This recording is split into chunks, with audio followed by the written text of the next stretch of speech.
For what purpose does the gentlewoman from Washington seek recognition? Mr. Speaker, I ask unanimous consent to address the House out of order for 1 minute. Without objection.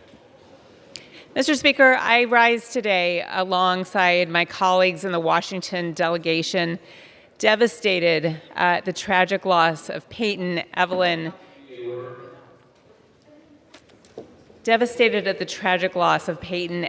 and Olivia Decker from Wenatchee, Washington.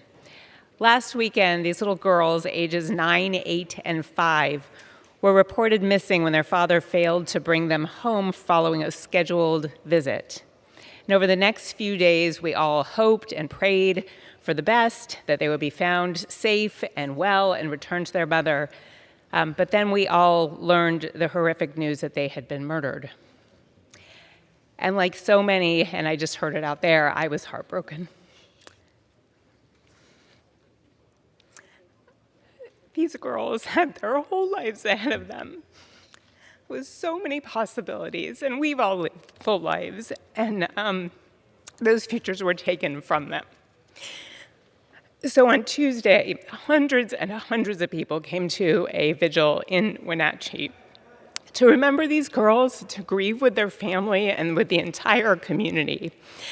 And these young girls had brought so much joy to their classrooms and their family and their community. And this is just an unspeakable tragedy for the city of Wenatchee, but I mean, really, it's for everybody standing in this room, including my Washington delegation. So all of our hearts are with their mother and the community and their family and loved ones. And so my sincere thoughts and prayers, all of ours, are with them during this incredibly difficult time. I'm going to yield to my less teary colleague, my Congressman, Dan Newhouse. Thank you, Ms. Schreier, for yielding. Thank you, Mr. Speaker. And thank you to all my friends and colleagues here in the chamber of the House today. As you just heard, tragedy and sorrow fell on Wenatchee, Washington this week with the loss of 3 beautiful young girls, Evelyn, Peyton, and Olivia Decker. I can't believe that many of us here can truly understand the pain that comes to loved ones living through something like this. My colleagues, thank you, because we are here to send our most sincere condolences to their family, to the community, the people of Wenatchee, Washington, as they all mourn this tremendous loss. Today we join the outpouring of support. It truly is amazing that what's happening, that we are seeing back home as community members pay their respects to these 3 young ladies. And we support law enforcement who have committed to employing any resource necessary to bring those responsible to justice for this tragedy. So, and with that, I yield back to Ms. Schreier. Thank you. Thank you, Mr. Speaker. I ask for a moment of silence.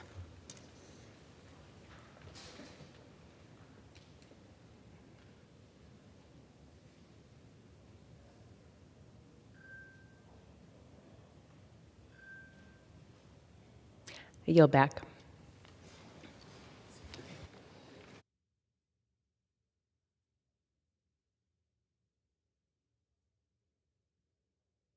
For what purpose does the gentleman from Texas seek recognition?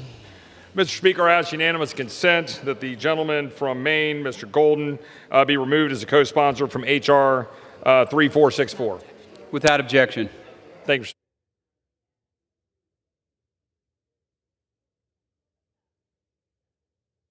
The chair will now entertain requests for 1-minute speeches.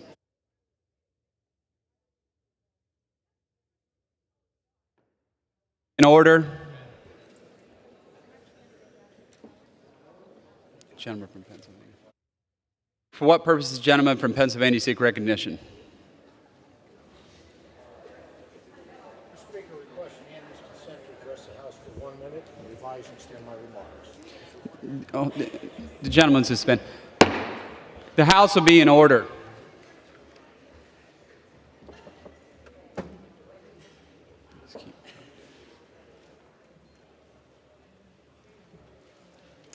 Without objection, the gentleman is recognized.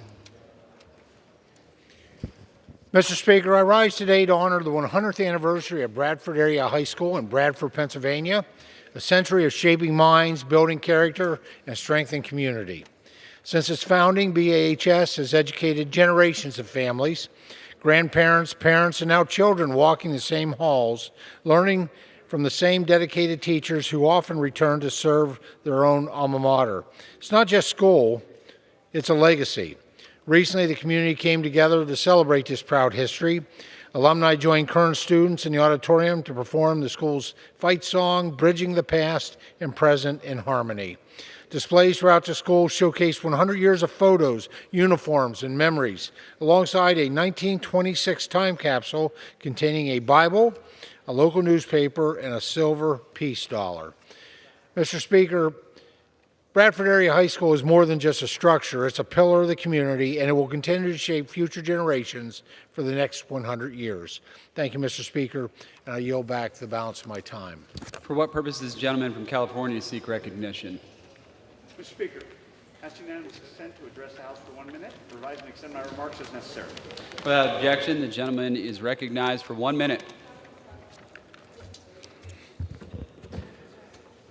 I recognize the 50th anniversary of the Santa Cruz Pride Parade, one of the oldest pride events in the nation and the first of any small American city. Since 1975, Santa Cruz Pride embodies the spirit of resistance and persistence, and even though it was California, back then it was just a small gathering of a few brave and determined people standing in solidarity. Today, like we saw this past weekend, Santa Cruz Pride is a multi-day, community-wide event that brings together thousands in the celebration of Pride. But as we celebrate, we also appreciate and commemorate that we stand on the shoulders of those who got us here. And it is with that realization that we are reinvigorated in our push for equal rights. See, we in Santa Cruz and throughout the 19th Congressional District of California understand that Pride is more than just about flags and parades. It's also about creating policies, putting in place protections, and the persistence of a community to achieve equality. Yes, we are proud of the past 50 years of Santa Cruz Pride, but we are also now determined, now more than ever, to continue our march forward. Thank you, Mr. Speaker. I yield back. For what purpose does the gentleman from Florida seek recognition?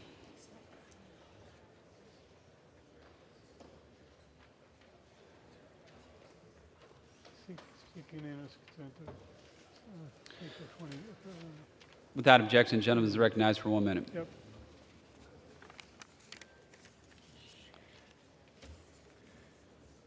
Mr. Speaker, I rise in honor the life of my friend John Thrasher, who passed away May 30th, 2025. John was a decorated veteran, devoted family man, and a great public servant. Few have given more to Florida. From Clay County School Board to Speaker of the House to serving in the State Senate and President of Florida State University. He was a leader, and he was known for it. After Republicans gained control of the Florida House, after 122 years of nothing, we ushered in a new era of common sense, principled leadership. And that legacy lives on today through the lives he touched, the institutions he strengthened, and the honors he earned. John Thrasher is a life that's a testament to the spirit, principle, service, patriotism. He will be missed. Yield back. For what purpose does the gentleman from North Carolina seek recognition? Without objection, the gentleman is recognized for 1 minute.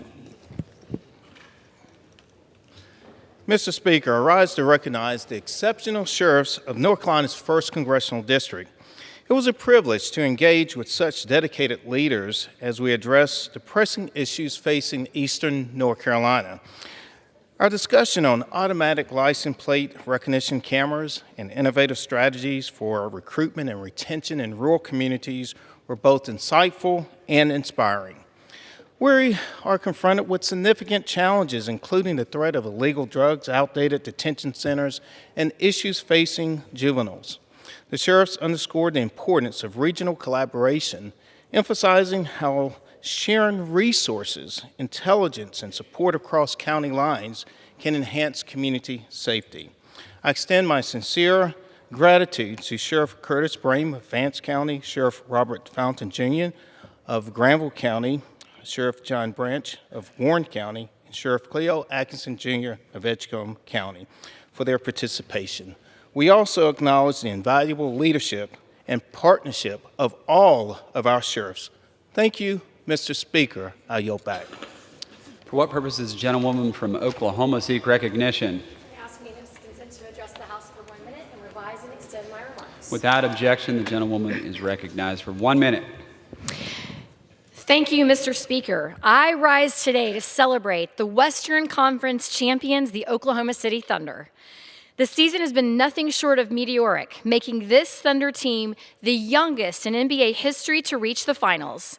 They are led by their coach, Mark Dagnall, and all-star players like this year's most valuable player, Shai Gilgeous-Alexander, Chet Holmgren, and Jalen Williams.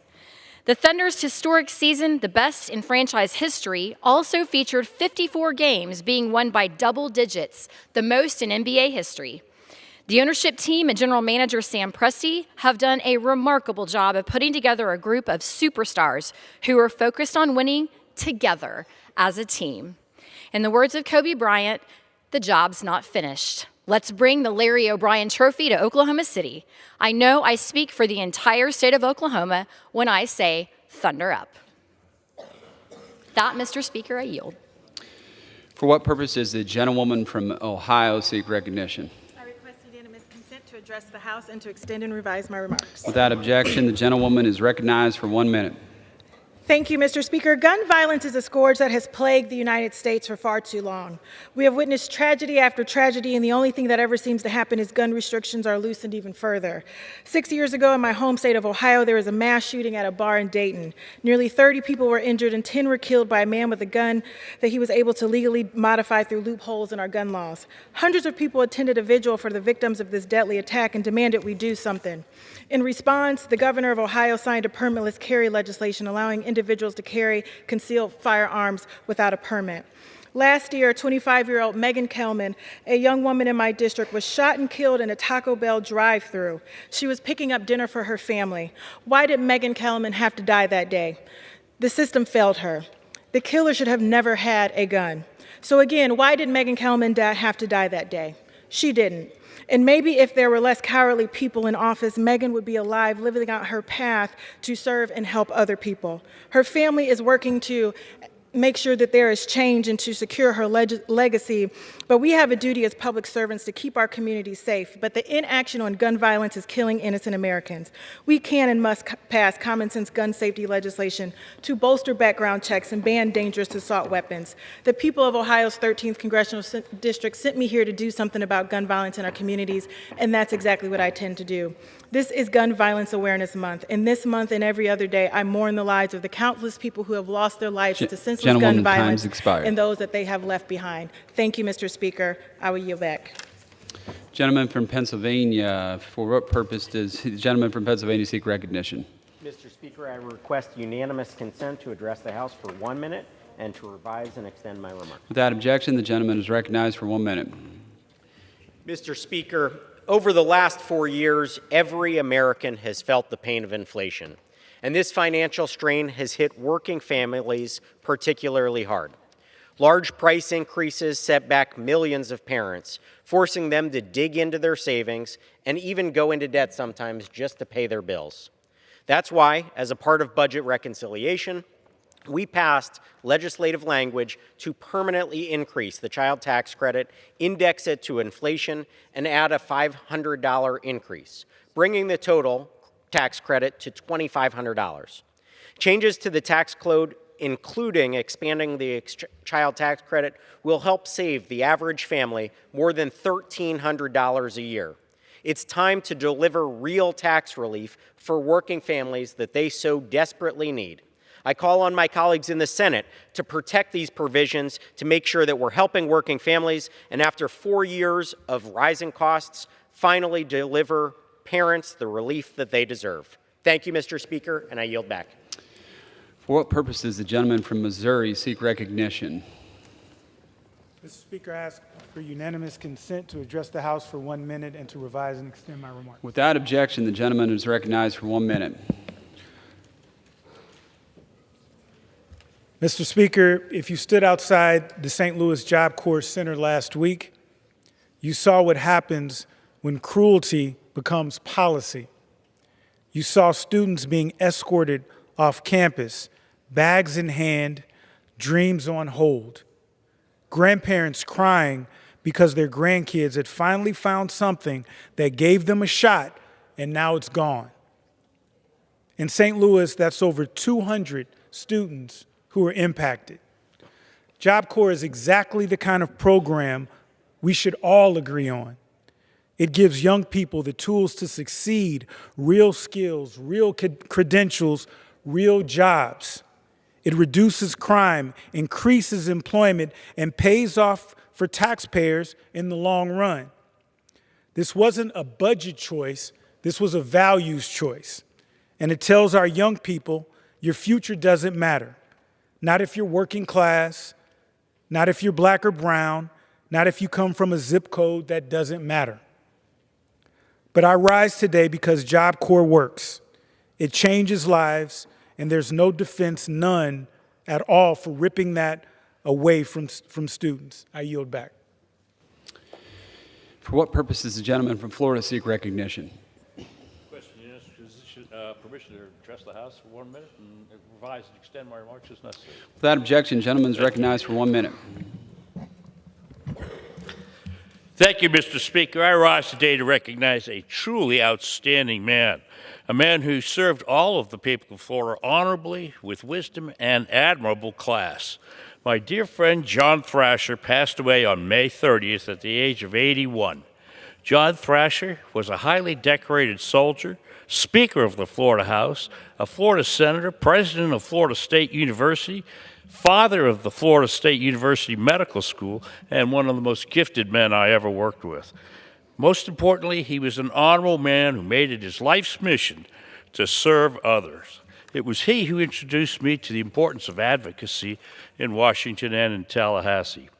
He exemplified great leadership and great service to all around him. He was loved and respected throughout Florida, and we will all miss his wisdom and his company. It was an honor to know John, and as we mourn his loss, I'd like you to keep his wife, Jean, and their family in our prayers. May he rest in peace. I yield back. For what purpose does the gentleman from New Hampshire seek recognition?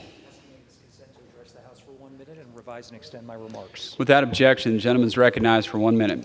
Thank you, Mr. Speaker. I rise today because the Republicans' budget scheme pushed through in the middle of the night last month is putting school meals for hungry kids and food assistance for working families at risk. A constituent of mine, Martha from Somersworth, is raising her 15-year-old grandson and battling breast cancer while living on a fixed income. Without SNAP, she wouldn't be able to keep food on the table. Another constituent, Catherine, is a veteran from Manchester who has type 2 diabetes. She wouldn't be able to afford the diet she needs to keep herself healthy without SNAP, and fears losing her benefits could put her life at risk if she's unable to manage her blood sugar. And people across my district, from Newmarket to Guilford, tell me they wouldn't be able to afford groceries without some help. It's a betrayal of working families for Republicans to take away food so they can give tax breaks to billionaires. We must continue speaking out against these cuts and doing everything we can to stop a reckless, cruel budget from moving forward. I yield back. For what purpose does the gentleman from Colorado seek recognition? Speaker, I ask for unanimous consent to address the House for 1 minute and to revise and extend my remarks. Without objection, the gentleman is recognized for 1 minute. Mr. Speaker, I rise today to celebrate the victory of the Grand Junction High School Knowledge Bowl team in the 2025 Colorado State Championship. This marks the school's 26th state title and its second consecutive win of the Governor's Cup.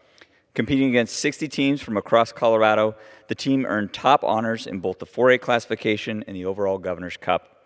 This accomplishment confirms Grand Junction High School's standing as the leading academic team in the state of Colorado. As a former member of this team, I can speak to the dedication, teamwork, and intellectual discipline required to succeed in this competition. The Knowledge Bowl challenges students in a broad range of subjects, including mathematics, science, literature, and history. It demands academic skill, focus, collaboration, and resilience. The team members and their coaches have achieved something exceptional. Their success reflects the strength of their preparation and sets a powerful example of academic excellence for communities across Colorado. Congratulations, GJHS Tigers. Thank you, Mr. Speaker, and I yield back.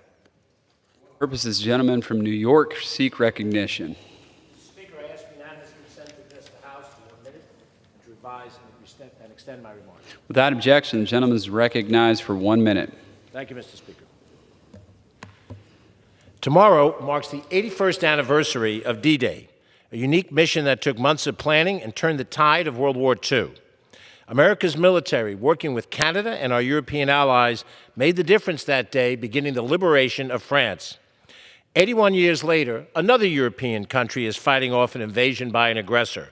The Ukrainians have fought valiantly, with thousands giving their lives to protect freedom and democracy. They have proven to be strong fighters, creative in the art of war. The assault over the weekend on Russia's bombing fleet is a modern marvel. They're capable of defeating Russian aggression and remaining a free nation only if they have sufficient support from their allies. It is all the more concerning that today President Trump said it may be better to let Ukraine and Russia fight for a while before pulling them apart, like children in a schoolyard.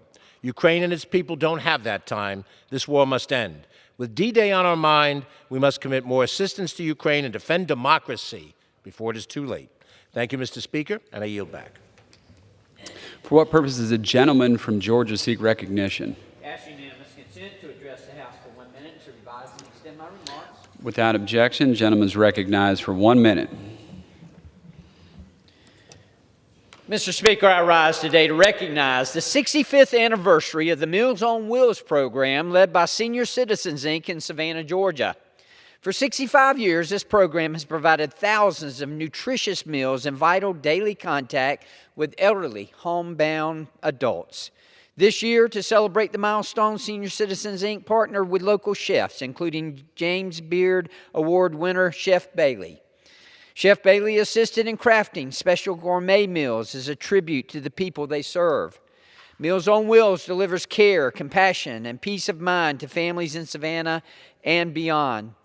The partnership reflects the power of community engagement and shows what is possible when local organizations and volunteers work together to lift others.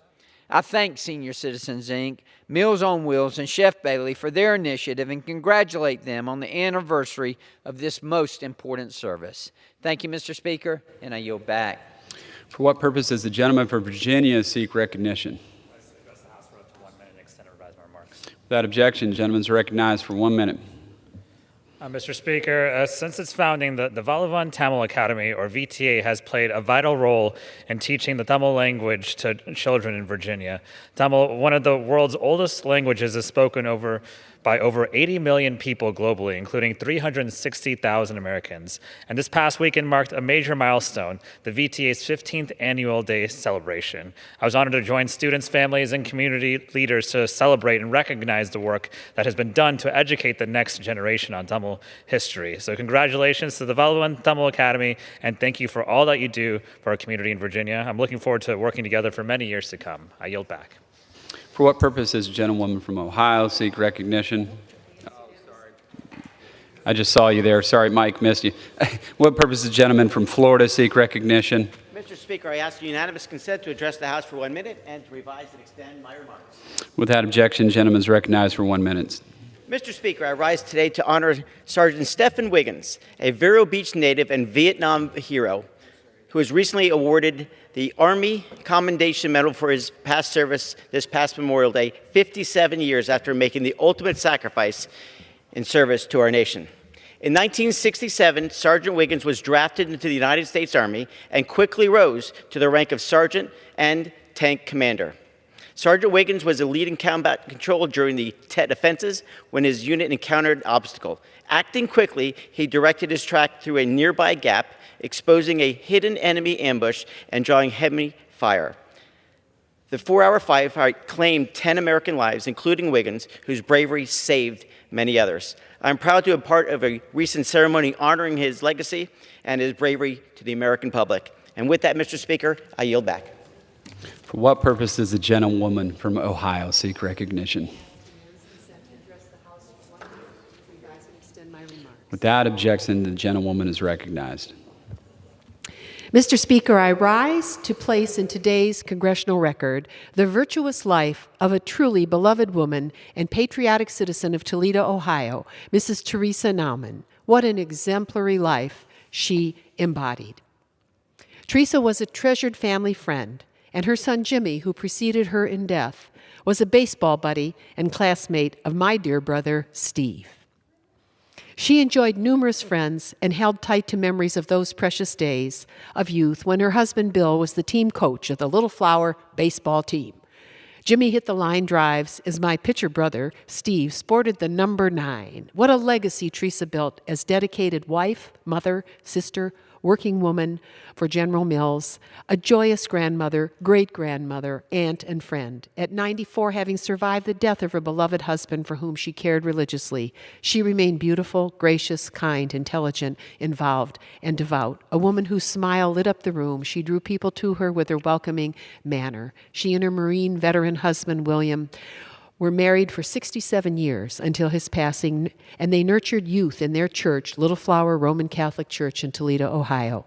Always generous, she requested in lieu of flowers, memorial donations be made to the James E. Naumann Athletic Fund at Little Flower Church or to a charity of the donor's choice. Teresa's presence will never be forgotten for the thousands of good deeds she did as a matter of daily life. Our nation needs more lives modeled on that of Teresa Naumann. Kind, constructive, joyous, and persevering. May the angels carry her to a place of comfort and joy. Thank you, Mr. Speaker. I yield back. For what purpose does the gentleman from Missouri seek recognition? Thank you, Mr. Speaker. I request to address the House for 1 minute and to revise and extend my remarks. Without objection, the gentleman is recognized for 1 minute. Mr. Speaker, I rise today to honor the life of a dear friend and true trailblazer, Robert S. Crampton, who passed away peacefully at the age of 95. Robert was a man of wisdom, quiet strength, and action. He served in the U.S. Army, worked with the Austin Police Department, and spent his life building up the people and communities around him. He helped construct satellite stations during the space race. He taught generations of students in Guam and here in the United States as well. And quite literally, he blazed trails across Southwest Missouri. Through the nonprofit that he co-founded, Volunteers for Outdoor Missouri, Robert led volunteers in building and maintaining hiking trails that thousands now enjoy, including the nature trail at Lake Springfield. He believed in community, hard work, and the power of education to change lives. Robert lived his life by a simple but powerful truth. It is a choice to have a good day. And he made that choice every day, serving others with humility, humor, and heart. To his wife, Ann, and the Crampton family, thank you for sharing Robert with us. His legacy lives on in every step that we take down the paths that he forged. Thank you. Mr. Speaker, Gentlewoman is recognized. I thank the Speaker for recognizing me to ask unanimous consent that additional extraneous materials be placed in the record, the obituary of Mrs. Naumann. Without objection. Gentlewoman from Hawaii. What purpose does the gentlewoman from Hawaii seek recognition? Ask unanimous consent to address the House for 1 minute and to revise and extend my remarks. Objection. The gentlewoman is recognized for 1 minute. Thank you, Mr. Speaker. I rise today in strong opposition to the Trump administration's abrupt, unjustified attempt to close Job Corps centers nationwide. I've been to the Job Corps graduation on Maui. I've looked into the eyes of students whose lives were changed. I've walked the grounds of the Waimanalo campus, where young people, many of whom had nowhere else to turn, found a path to a good job and a better life. These are not statistics. These are real people, and they deserve better than to be abandoned by a system that was supposed to lift them up. A mother in Hilo wrote to me and shared that no amount of mental health help was able to save her son. Only Job Corps, she told me. Please save my son. Please help save Job Corps. Today, I rise not just for policy, but for people. Every young person in Hawaii and across this country just needs a chance. We must not turn our backs on them now. Thank you, Mr. Speaker, and I yield back. For what purpose does the gentleman from California seek recognition?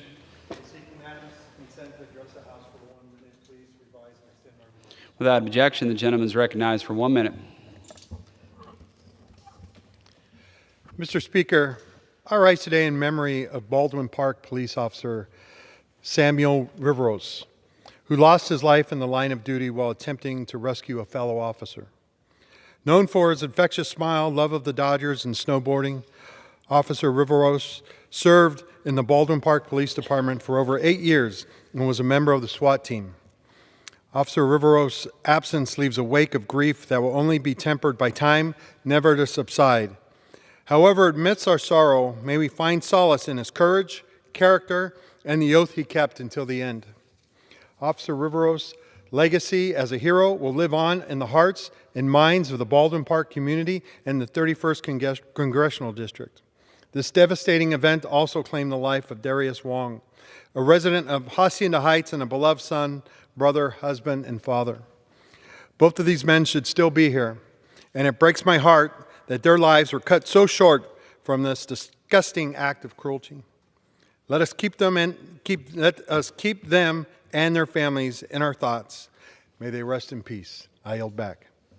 For what purpose does the gentleman from New Jersey seek recognition? Mr. Speaker, I request unanimous consent to address the House for 1 minute and to rise and extend if necessary. Without objection, the gentleman is recognized for 1 minute.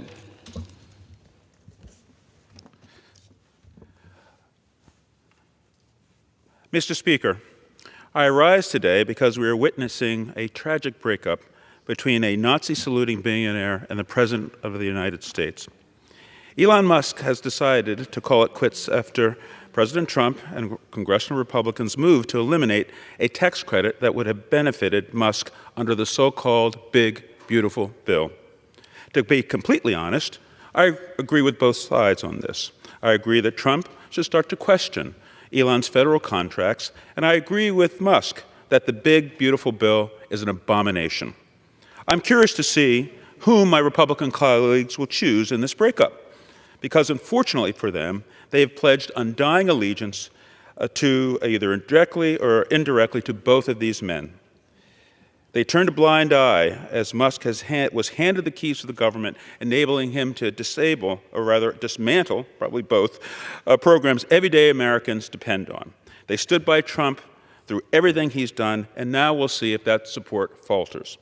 The American people deserve much better than the drama playing out between these two men, and it's time my Republican colleagues recognize this. And at long last, let's work together to focus on the real issues facing our beloved nation.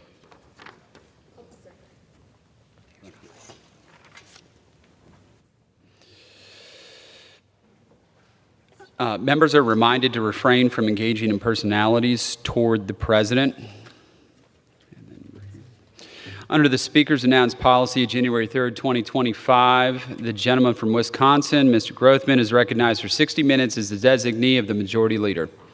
First of all, due to when I was, pushed back to start this, my speech will go a little less than 10 minutes if anybody's planning around it. I'd like to talk a little bit about the big bill that we just passed and some provisions that should be monitored as we work our way not only through the big reconciliation bill, but through the appropriation bills as well. First of all, I think it's important that the public and the press corps pay attention to what becomes of the low-income housing tax credits in this bill. I was brought to my attention, the low-income tax credits, when I attended part of a seminar in which the speaker was bragging about how much money developers could make off these low-income housing tax credits. The credits give a developer 10% of their value of their project over a 9-year period. There's a time value of money, but even taking into account the time value of money, it means the government pays for 70% of the cost of a project. If we felt there was a shortage of anything else in this society, we would never say the answer is to give a business 70% of the cost of their product so that they would produce more. Then, in a related comment on the low-income tax credit, once you say the government's going to pay for 70% of these housing projects, it results in overspending on the part of the developer. These projects have in California sometimes cost $800,000 or almost $900,000 per unit. That's not the norm, but think of it. The government pays somebody 70% of the cost of a building. Is it surprising that these people don't put marble countertops in? Is it even surprising that it costs $800,000 or $900,000 per unit? How in the world, under any circumstances, in a budget in which the government is borrowing 26% of the amount of federal spending, could we, under any circumstances, allow this program to continue? Nevertheless, it not only continues, but the House of Representatives, for some reason, decided to increase the amount of money in these credits. I also think it encourages a little bit of questionable behavior there, because, of course, there's always going to be more demand for these credits because so much money can be made off them. And because there's so much demand, I think sometimes on a state level when they dole out these credits, the credits go to a politically favored class. It obviously encourages developers to curry favor with politicians who may directly or indirectly determine who gets these projects. I hope our sleeping press corps pays attention as to what becomes of this program as it works its way through the process. Right now, we are spending about $12.5 billion a year on low-income housing tax credits. I want to point out that low income is in the title, but well over half the people who live in these buildings are not subject to low-income qualifications, and even if you are technically low income, you could have unlimited assets as well. So in any event, I really think in all my year in public life, the most questionable program I've ever come across is the low-income housing tax credit. Politicians, or the press corps likes to run down politicians. Here's something they ought to be run down for, so I hope they pay a little more attention. The next thing I'd like to point out is what the Republicans do with the SALT deduction. There are a variety of changes in the tax code that we could make that would affect people's behavior. Because tax rates are so high, any change in the tax code affects people's behavior. Some people feel we ought to make reductions to encourage more research and development. Other people feel that I feel we ought to increase the personal exemption to give a special benefit to people that have more children. Some people just feel we should have an across-the-board cut and not influence one behavior or other. But there is a small group of people in this building who apparently feel the number one problem we have is that state and local taxes are not high enough. And they want to bring back a deduction for state and local taxes. Now, right now we have a low deduction in there, so they're aiming things at not the poor or middle class. They're really aiming things at the well-off people and encouraging governments like California and especially New York to raise their taxes.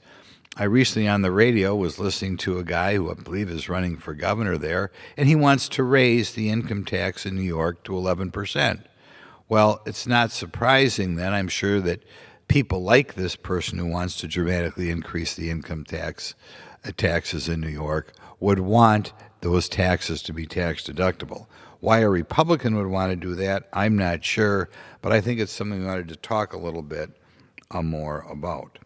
The next area that's going to be working its way that is affected indirectly by the great big beautiful bill, but will be more directly impacted by the appropriation bills that follow, is what happens with the Department of Defense.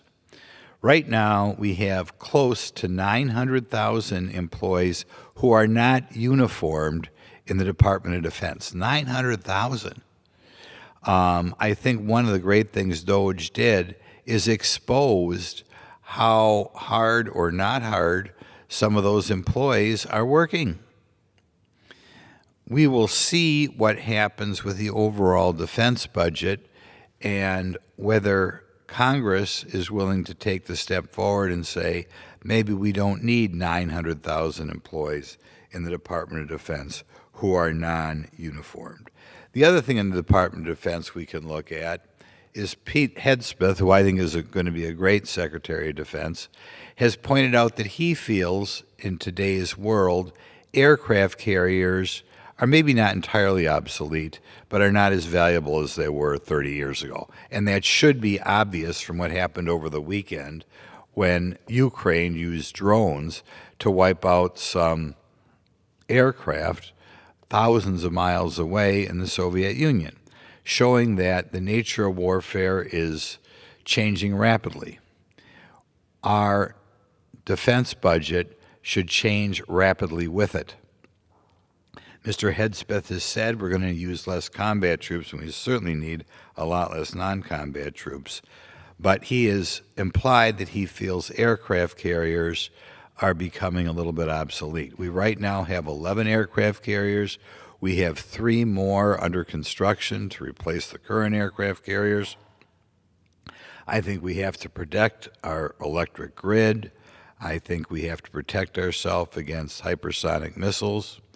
I think Israel's doing a good job at that, but we have to prepare for the next war, not prepare to refight World War II.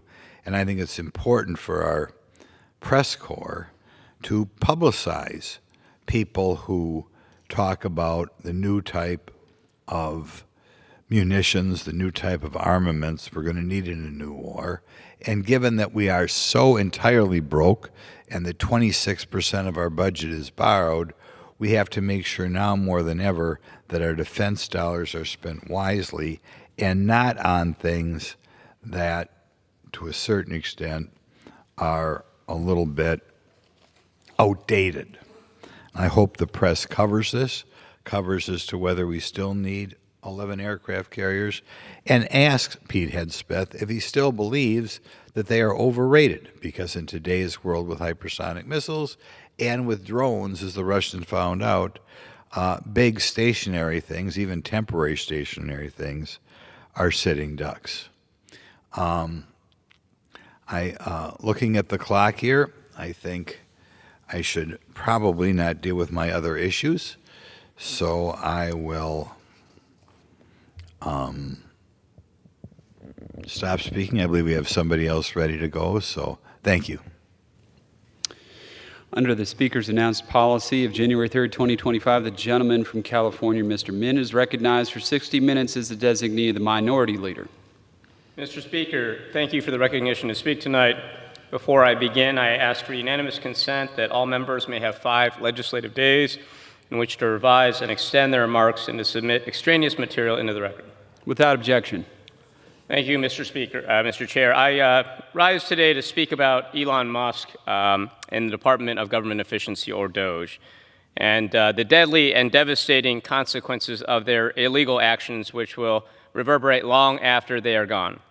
And the theme of today's special order hour is that the Musk is gone, but the stench remains. Elon Musk supposedly has left the federal government.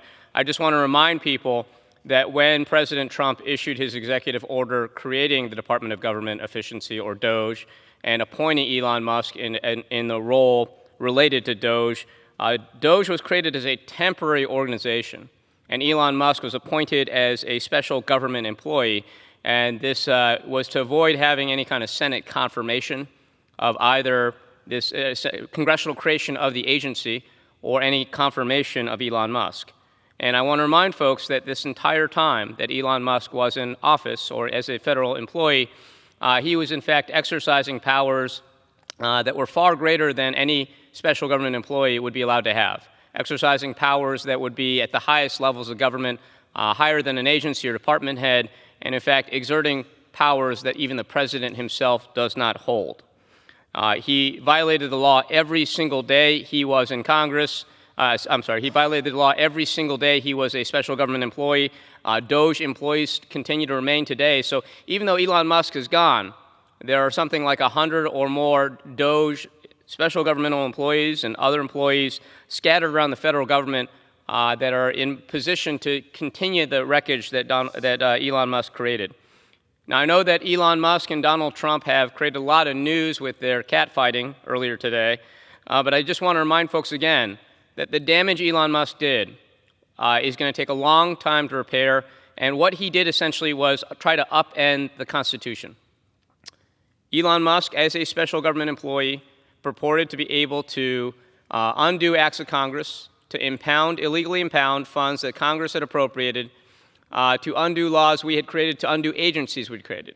And there's a long list of stuff that he did, that Doge did, including illegally deleting or ending the Department of Education, ditto with the U.S. AID, the U.S. Institute for Peace, and the Consumer Financial Protection Bureau. Importantly, most of these were institutions created through acts of Congress, funded with appropriations authorized by Congress, and even my children know that the Constitution's clear on this point. Congress, and only Congress, has the power to enact laws. Congress, and only Congress, has the power to appropriate funds. It's very clear in our Article I authorities. And so the President does not have the authority to try to undo our laws or to impound funds that we've appropriated. And certainly a special government employee like Elon Musk does not have that authority. And so this was about a core tenet of the Constitution of the United States that every single one of us in Congress swears to support and defend when we take office. And yet too many on the other side of the aisle during this entire time pretended like this wasn't happening, pretended like Elon Musk was not violating the law every single day. So now he's apparently gone from the federal government, but the mass amount of wreckage that he did during his time with Doge is something that we're going to have to analyze and understand, because there's been a complete lack of oversight from Congress, including from the Oversight Committee that I sit on, over these past few months. There have been reports that Elon Musk and Doge were given complete God-level access to the federal government's top systems, including private and sensitive data for all Americans, classified information, budget information, payment systems, etc. From a conflict of interest standpoint, Elon Musk has vacuumed up many billions of dollars in federal contracts for his companies and enriched himself. Tesla, SpaceX, Starlink have all profited under Musk's time as a federal employee. At the same time, he went out of his way to kill several enforcement actions that were underway by different federal agencies against his businesses, allowing his companies and himself to evade oversight. He was able to help place key personnel in agencies that now are looking to benefit his companies financially. Going back to the data privacy point, Elon Musk and Doge have allegedly used Musk's AI chatbot, Grok, within federal agencies. This model has likely been trained on non-public data by incompetent Doge workers, and Doge has also sought access to sensitive government data for millions and millions of Americans, likely violating the Privacy Act of 1974 repeatedly. This is not just a matter of our information being out there, potentially being used by Musk's AI systems in violation of all laws. It's also a major national security concern. Bad actors will now have a much easier time siphoning off U.S. data due to the cybersecurity vulnerabilities that Elon Musk has created. Now, earlier this morning, the Oversight Committee held a hearing on how artificial intelligence has been integrated into the federal government by Elon Musk and Doge. Entrusting Doge with our personal data is not only a terrifying thought, but one that will have terrible consequences for Americans throughout the country. Trying to automate the federal government through AI without a true plan or any data privacy safeguards, while firing ad hoc and haphazardly many of the technology support workers who understood those systems, is going to have a massive negative impact on Americans. And I see here that I have here with me a fellow member. I'll concede in just a few moments, but just wanted to continue by saying that many of my constituents right now are complaining about some of the effects we're already seeing from the haphazard and, again, illegal cuts to personnel made by Elon Musk and Doge, including many who are complaining now that they are having difficulty accessing their Social Security benefits because of the mass cuts in SSA. These are real people that are not getting their benefits. They can't get anyone on the phone when they try to call Social Security. And the reality is that Elon Musk, again, illegally fired a bunch of workers, even though he had no such authority to do so. And again, I want to emphasize that this body, Congress, has refused to engage in any oversight to date over Elon Musk. And the only reason that we may be about to do some right now is because Elon Musk apparently is in a tit-for-tat with Donald Trump. And so I suspect some of my colleagues on the other side of the aisle will finally wake up to some of the wrongdoing, some of the illegal actions that Elon Musk has been engaged in since January 20th. I also want to point out that this has never been about waste, fraud, and abuse, certainly never been about efficiency. You don't eliminate entire agencies and departments, as Elon Musk has done. You don't get rid of 50% of the personnel at Social Security or the National Oceanic and Atmospheric Agency if you're simply trying to improve efficiency and get rid of waste, fraud, and abuse. This was always about finding enough cuts to try to partially pay for the massive $7 trillion tax cut for billionaires that House Republicans and Donald Trump and Senate Republicans want to pass right now. That is what this is about. And so there was a slash and burn attitude to firing many thousands of federal employees. Hundreds of thousands of federal employees they've attempted to fire, including those at the Consumer Financial Protection Bureau, the Department of Labor, and other critical agencies. And we've seen this firing be so haphazard that they've had to hire some of them back, including the decision to fire all the National Nuclear Security Administration personnel responsible for overseeing our U.S. nuclear weapons stockpile, and then having to rehire them once they realized who they'd actually fired.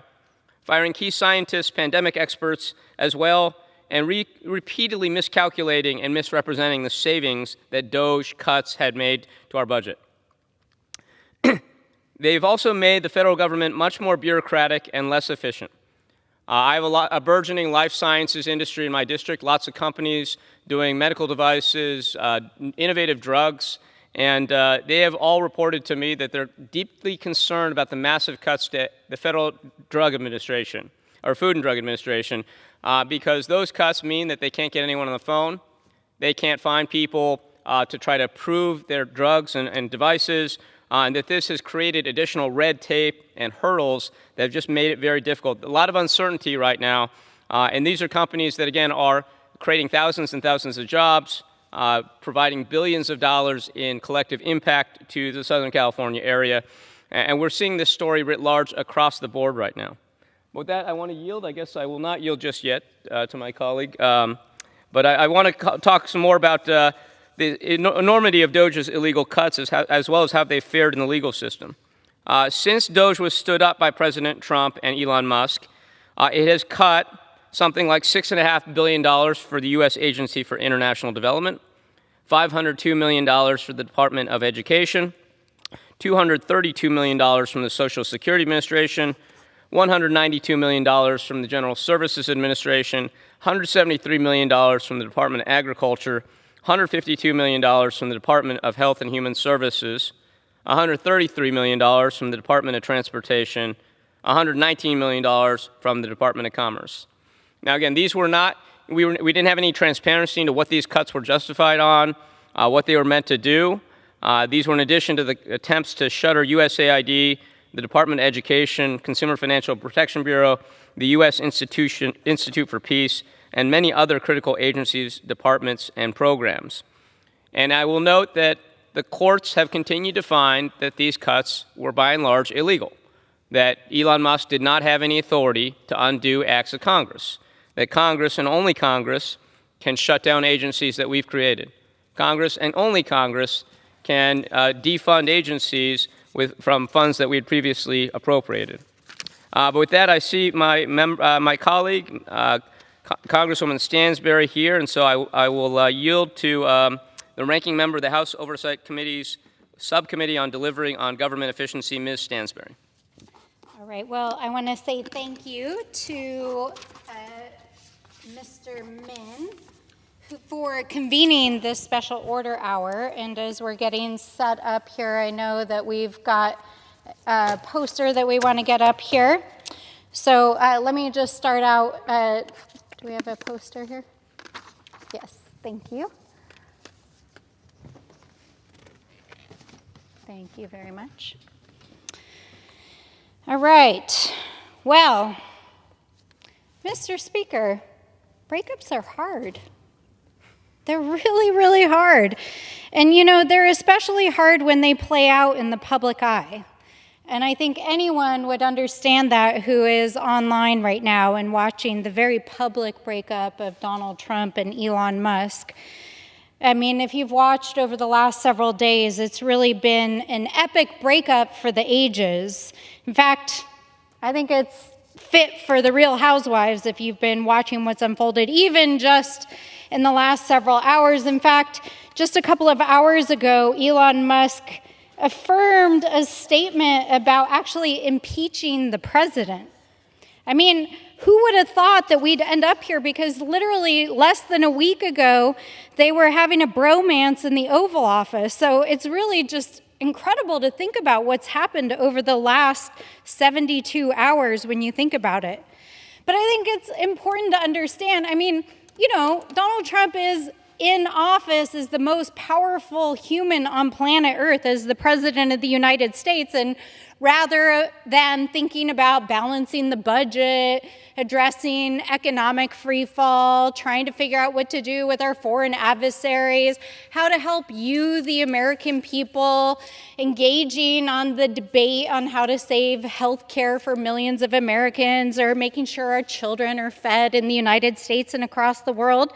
Instead, he's been so embroiled in the breakup of his bromance with Elon Musk, they've been going hard at each other all day long.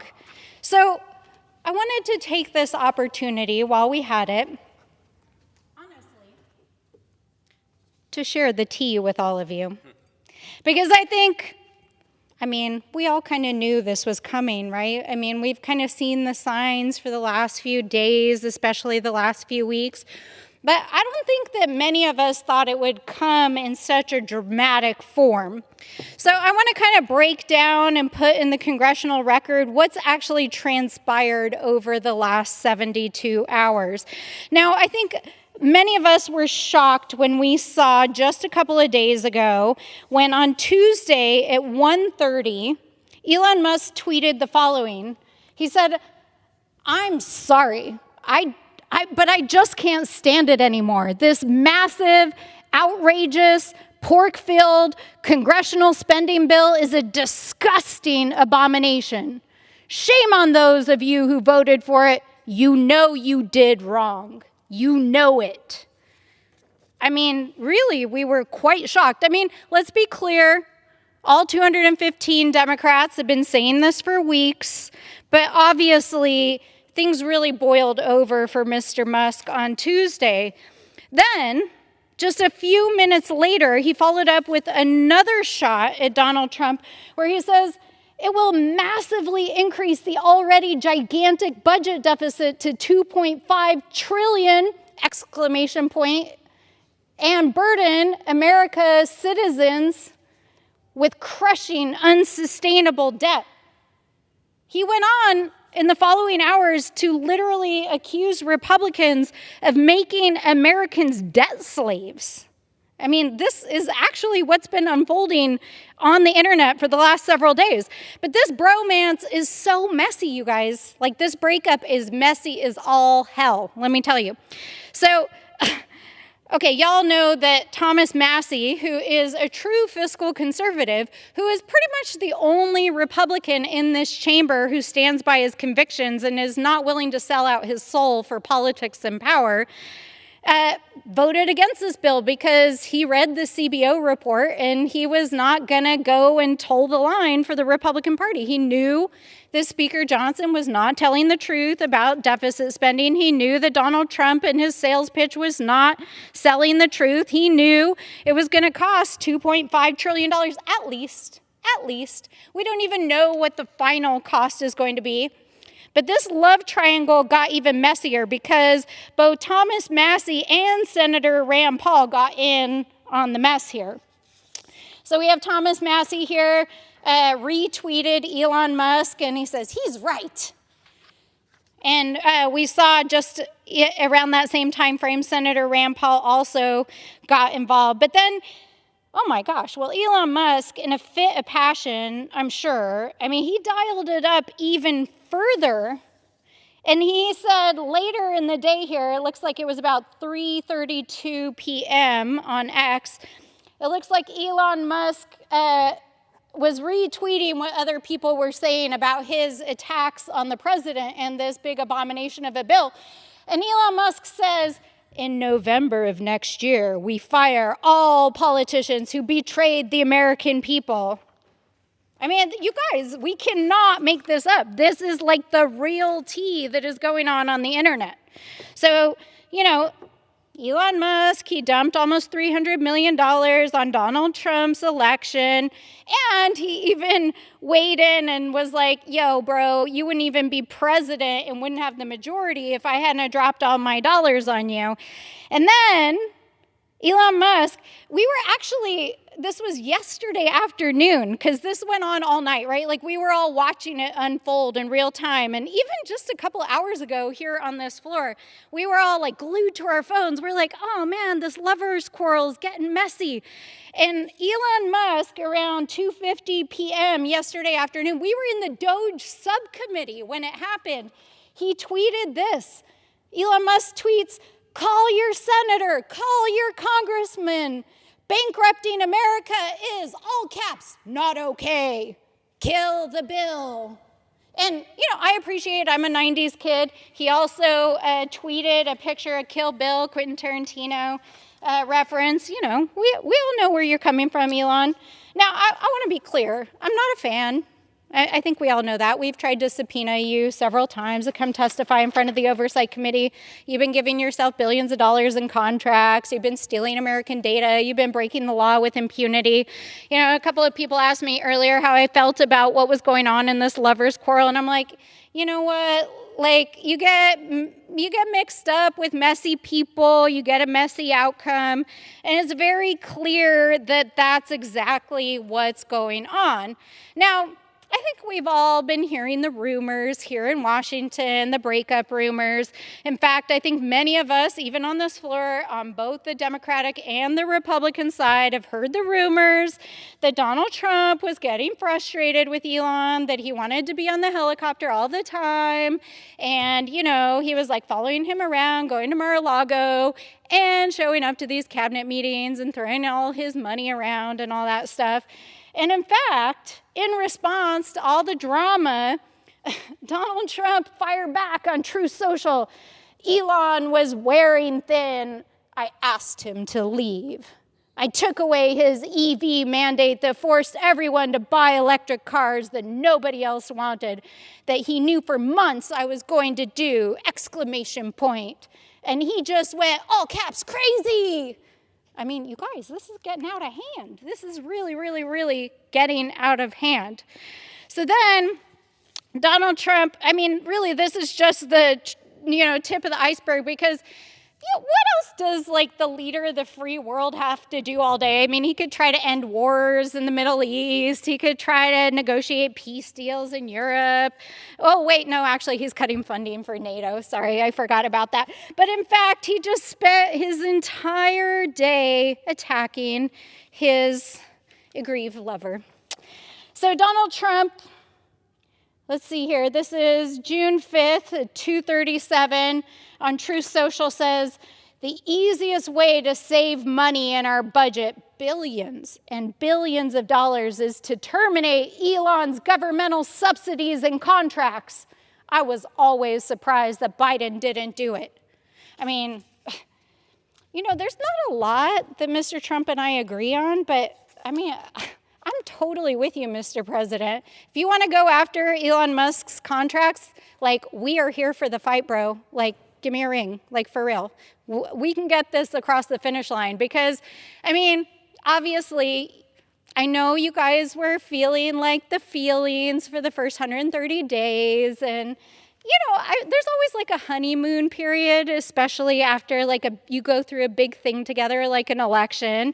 And I know he helped you win your election, but obviously now the honeymoon is worn off. But if you really want to root out waste, fraud, and abuse, even Donald Trump is saying it, you guys. Donald Trump apparently even this week asked his own staff if the entire Doge effort was bullshit. And I'm not trying, I know we're on the floor of the House of Representatives, so to all of you monitoring, that's a direct quote of the President of the United States. Let me just be clear on that. But yeah, obviously Donald Trump, these guys know a lot about each other. They've spent a lot of time with each other over the last few months. So, they actually know what's going on. But the battle continued today. In response to Donald Trump's comments about Elon wearing thin, the Autism Capital account, I don't know quite what that is, says, Trump fires back at Elon, the online battle begins, popcorn emoji. And Elon Musk says, such an obvious lie, so sad. I mean, we're all sad, right? Like, it's always sad when a relationship ends. But I think, this is when things really got heated. And this is why things are really hard when you're having a breakup and there's, a love triangle with the GOP, these guys over here. There's nobody here anymore, just in case you're wondering. No Republicans except for the acting pro tem here. The thing that's so crazy, right? We all get wrapped up in our friends and their relationships, and the Republicans were like, okay, Mr. Trump, Elon's obviously your bestie, and he spent all this money, so we'll go along with it, even though apparently the cabinet and Republicans were really unhappy about it. And they're like, okay, fine. But then, we're going scorched earth here now. And it was actually really interesting to me earlier here on the House floor, because I was like, well, how are Republicans dealing with it? Honestly, I haven't seen you guys cheerful in quite a few months. So clearly something's about to happen. So Elon Musk, where are we at here on the time frame here? This was actually shortly before I came to the floor this afternoon.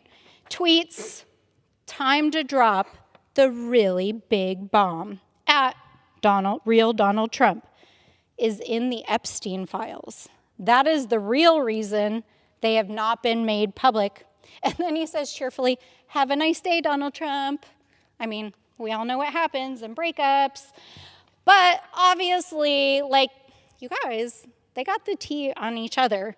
And this is a no holds bar breakup fight happening right now. But finally, this was the mic drop of all mic drops. Just as I was walking onto the floor this afternoon, Elon Musk tweets, yes, in response to some other person who I don't know, who tweeted President versus Elon, who wins, Trump should be impeached. Now, we've all been through really hard breakups, but I don't know if you guys remember, but 140 days ago or so, it was a love fest. They were here in the Capitol. It was so good. Elon Musk was like, yo, President, I'm going to save the government from debt slavery, which is his words, and the deficit. And these bros were on the helicopter every day. They're going down to Mar-a-Lago. And now Elon Musk is calling for the frickin' impeachment of Donald Trump, you guys. That is some serious, serious business. So, what does this all mean in reality? It's happening in real time. I haven't even checked my phone since I started this conversation. There might be more drama going down just since we started this very conversation on the floor. But the reality of the situation is y'all both got what you paid for. Mr. Musk, you spent almost $300 million in dark money to pay for your friend, Mr. Trump, to become the president and to win this Republican majority who is trying to send our country into the largest deficit spend in American history. And Mr. Trump, this is what happens when you sell your soul. You see what happens. So I have a lot of love in my heart for people who are going through hard times. And I know that, both you guys are having a hard time. But I just have to say, for the sake of democracy, for the sake of the American people, and frankly, for the global security and safety of people all over the planet, y'all need to cut this drama out. We need to take care of our people. So I'm with Musk on this one. I don't mean to take sides, Mr. President, but I'm going to say it. Kill the bill. And with that, I yield back. Thank you, Congresswoman Stansberry. Appreciate your comments, and it has indeed been a messy day. I think that prices are getting too high at this moment in time, but Elon Musk is, I believe, really inflating the price of popcorn right now, and that's something that is going to affect my household. I wanted to continue back to Elon Musk, because whatever side you take in this debate, we cannot forget that Elon Musk, again, repeatedly violated the law, made illegal spending cuts, tried to eliminate agencies created by Congress. This was not jaywalking. We're talking about serious crimes against the Constitution of the United States, and his actions were characterized not only by their illegality, but also by their immorality and incompetence. The 3 I's. And the immorality we saw as he continued to cut programs that were meant to help our poorest and most vulnerable.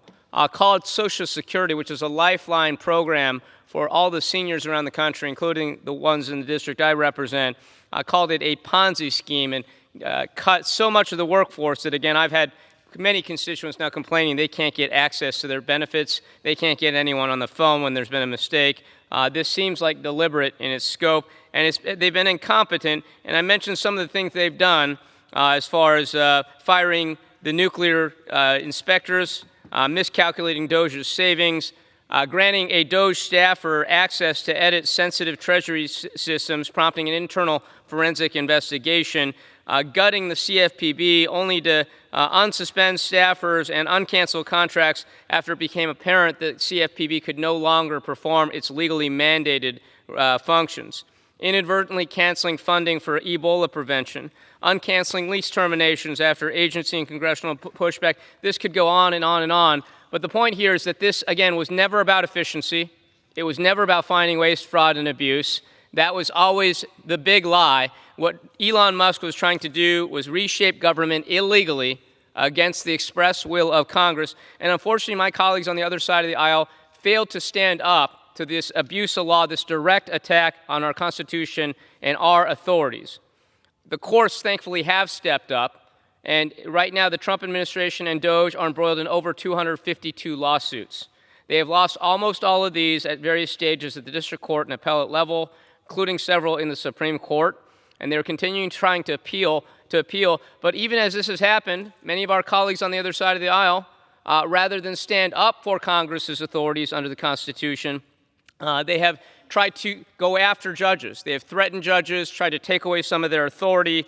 And we saw that most recently in the big, beautiful bill, which I think Republicans are now realizing was actually a monstrosity, a Frankenstein-level monstrosity of extreme provisions that many of them did not realize were in there, such as the one in that bill that would effectively neuter the judiciary's power to hold any administration official in contempt. This provision is a little wonky, but in essence, it prohibits federal courts from enforcing contempt citations, which a judge can issue for noncompliance of a court order. Now, what this would do is effectively shield the Trump administration from wrongdoing, that no judge could enforce any penalties against the Trump administration for failing to respond to court orders, for failing to obey the Constitution or the law. And what is concerning about this is that we have found an increasing number of Republicans who are publicly admitting now they didn't realize that this provision was in the, quote, big, beautiful bill that they'd passed.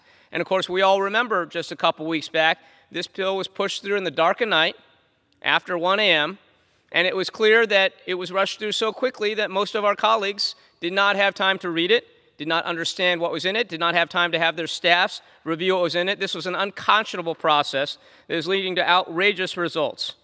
We're also seeing other examples of provisions that my Republican colleagues were not aware was in the bill. Just earlier this week, Marjorie Taylor Greene, who I serve with on the Oversight Committee, noted that she did not realize that there was a 10-year moratorium on AI regulations created as part of this big, beautiful bill, and said explicitly that she would oppose it. Well, she had a chance to oppose it when the bill was on the floor, but didn't read it. I would suggest to my Republican colleagues that maybe reading the bills that we are passing is a good idea before you decide to vote for them, particularly when you are rushing it through on a partisan line vote. Now, look, I come from a legal background. I started my career turning down Wall Street to go work at the SEC to crack down on corporate fraud, to uphold the rule of law. I've continued fighting for the rule of law my whole career, including as a law professor at UC Irvine. And what we're seeing right now is deeply offensive to the rule of law. That what we saw this last election cycle was Elon Musk spending $290 million on behalf of Donald Trump and other Republican candidates. $290 million. A lot of money. But that has paid off very well. Very good return on investment for Elon Musk because his wealth has gone up $100 billion with a B since he took office. Despite all the disasters we've seen, despite the massively declining sales of Tesla, his net wealth has gone way the hell up. And that's because he uniquely, even as other spending gets cut, willy-nilly, because a 21-year-old coder named Big Balls decides to delete a line of code, Elon Musk is getting massive new government contracts, including an $8.5 billion contract for Tesla from the GSA for electric vehicles, a $2.4 billion contract for SpaceLink, which was originally meant for Verizon, but which was canceled and mysteriously then transferred over to SpaceX, which happens to be conveniently owned by Elon Musk, and on and on and on. Now, this looks like a quid pro quo.